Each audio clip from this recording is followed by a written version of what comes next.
The Hindu community, especially outside of India, I find are looking for ways to connect their own practices and their own beliefs with something which is current and modern in the world. So we look at terrorism, climate change, poverty, women's rights. These are major issues in the world today. And the Hindu community is very much in a stage in its development of trying to find its voice and work out how to engage with these issues. And climate change, I think, at least for me, I think it's the biggest issue and a challenge facing the world at the moment.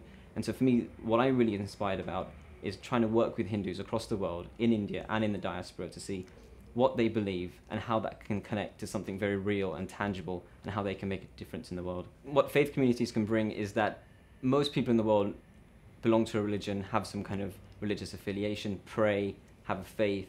And I think what we can do is appeal to that side of them. We can take out, the fact that they could be a politician, they could be a president, they could be a diplomat, they can be the king.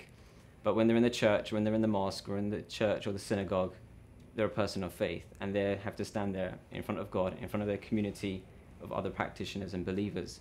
And I think that's a side to them that I think the religions of the world can appeal to, and especially organizations who are connected to OurVoices can appeal to people from a moral perspective rather than just a political, business, or even an environmental perspective. We can really appeal to the moral and ethical side of them, which gets lost a little bit, I think, in these big climate conferences that take place.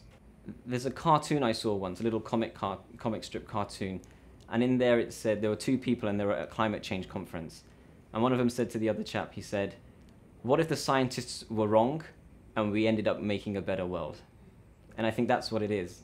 Even if the science is wrong, even if we've got everything messed up in terms of the thinking and the data, if we end up creating a better world and if we end up becoming better people in that process, well, that's a win-win situation.